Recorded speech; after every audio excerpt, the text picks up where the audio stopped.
सुरेश धस हे आज देशमुख कुटुंबियांच्या भेटीला गेलेले होते आणि देशमुख प्रकरणाचा तपास अंतिम टप्प्यात आहे असं धस यांनी सांगितलेलं आहे। आज मसाजोगमध्ये धस गेले होते आणि तेव्हा संतोष देशमुख यांच्या कुटुंबियांची भेट सुद्धा त्यांनी घेतली आणि या सगळ्या दरम्यान शासकीय वकील म्हणून उज्ज्वल निकम यांना नेमा अशी मागणी धस यांनी केली।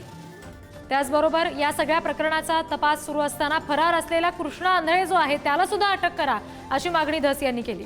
जेव्हा संतोष देशमुखांची हत्या झाली त्याच्या 2 महिने आधीचे सीडीआर काढा अशी मागणी धस यांनी केलेली आहे। जे पुरावे निघले ते सर्वसामान्य जनतेने जे ह्या चळवळीत आहेत, न्यायाच्या भूमिकेत आहेत त्या लोकांनी दिलेत। बीड जिल्ह्यातला कुठलाच सीसीटीव्ही फुटेज किंवा कुठला पुरावा या पोलीस यंत्रणेने काढला नाही। एवढी सेन्सिटिव्ह केस असताना सगळ्यात दुर्दैव मोठे डीवायएसपी जी यंत्रणा इथली आहे यांनी तपास एकदा त्यांच्याकडे दिला, हात झटकेले रात्री 11:30 वाजता सांगितलं की सीआयडी कडे तपास दिला, पण ही जिम्मेदारी नसती त्याची। सेन्सिटिव्ह केस मध्ये त्यांनी काहीतरी एखादं पाऊल टाकायला पाहिजे।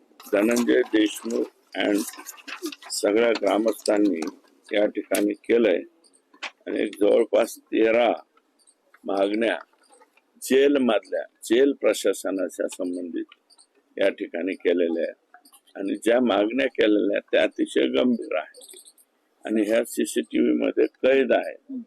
या सगळ्याच्या सगळ्या मागण्या तर जेल प्रशासनाकडून सुद्धा याची स्वतंत्र चौकशी व्हावी आणि जे जे कोणी मदत करणारे आहेत यांना आरोपींना हे सगळेचे सगळे जेल प्रशासनामधले लोक निलंबित झाले पाहिजे।